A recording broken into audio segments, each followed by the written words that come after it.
Tunnel ರಸ್ತೆ ಬಗ್ಗೆ ಸರಿಯಾದಂಥ ಚರ್ಚೆ ಆಗಿ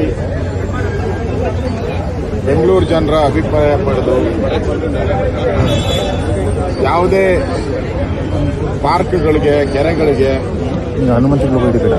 ಇದರಿಂದ ಹಾನಿ ಆಗುತ್ತೆ ಅನ್ನೋ ಒಂದು ಮಾಹಿತಿಯನ್ನು ಕೂಡ ಕೊಟ್ಟಿಲ್ಲ. ನಾನು ಅಧಿಕಾರಿಗಳನ್ನ ಕೇಳಿದಾಗ ಸುಮಾರು 120 ಇಲಾಖೆಗಳಿಂದ ಪರ್ಮಿಷನ್ ಬೇಕು ಅಂತ ಕೇಳಿದೆ. ನಾವು ಕೇಳಿದಿರಿ 120 ಇಲಾಖೆಯಿಂದ ಪರ್ಮಿಷನ್ ತಗೊಂಡಿದ್ದೀರಾ ಅಂದರೆ ಒಂದಕ್ಕೂ ಪರ್ಮಿಷನ್ ತಗೊಂಡಿಲ್ಲ. ಮತ್ತೆ ನನಗೆ ಹೇಳಿದ್ದಾರೆ ಅಶೋಕ್ ಅವ್ರನ್ನೇ ಸಮಿತಿ ಅಧ್ಯಕ್ಷರು ಮಾಡ್ತೀರಿ ಅಂತ.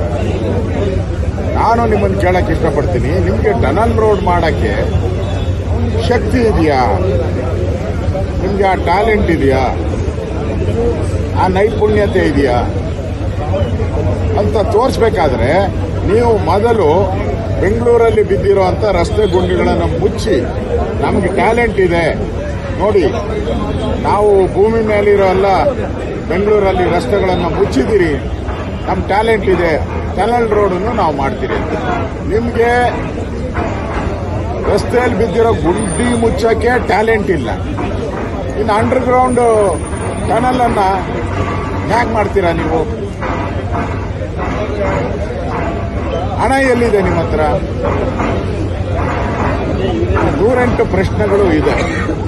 ಆದ್ರಿಂದ ನಾವೇನು ಅಭಿವೃದ್ಧಿಯ ವಿರೋಧಿಗಳಲ್ಲ.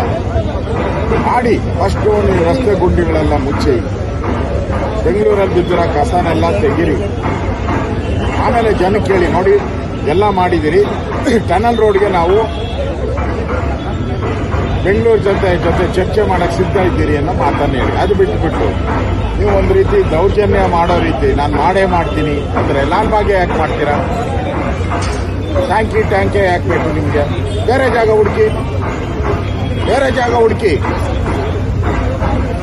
ಅದು ಬಿಟ್ಬಿಟ್ಟು ಲಾಲ್ಬಾಗನ್ನು ಹಾಳು ಮಾಡಕ್ಕೆ ಹೋಗೋದು, ಕೆಂಪೇಗೌಡರ ಸ್ಟ್ಯಾಚ್ಯೂ ಗೋಪುರ ಏನಿದೆ ಅದನ್ನು ಹಾಳು ಮಾಡುವಂಥ ಪ್ರಯತ್ನ, ಪರಿಸರಕ್ಕೆ ಹಾನಿ ಮಾಡುವಂಥದ್ದು, ಇದನ್ನು ಯಾರು ಅಧಿಕಾರ ಕೊಟ್ಟಿದ್ದಾರೆ ನಿಮಗೆ? ಅದರಿಂದ ಇಲ್ಲಿ ನೀವು ಬೆಂಗಳೂರು ಜನತೆಗೆ ಉತ್ತರ ಮಾಡಬೇಕು, ಅಶೋಕನ್ಗಲ್ಲ. ನಾನು ಪ್ರತಿನಿಧಿ ಅಷ್ಟೇ, ಜನಗಳ ವಾಯ್ಸ್, ನಾನು ಜನಗಳ ಧ್ವನಿಯಾಗಿ ನಾನು ಹೇಳ್ತಾ ಇದ್ದೀನಿ ಸರ್ಕಾರಕ್ಕೆ. ನೀವು ಜನಗಳ ಧ್ವನಿಯನ್ನ ಅರ್ಥ ಮಾಡಿಕೊಂಡು ಜನಗಳು ಕೇಳೋ ಪ್ರಶ್ನೆಗೆ ಉತ್ತರ ಕೊಡಿ.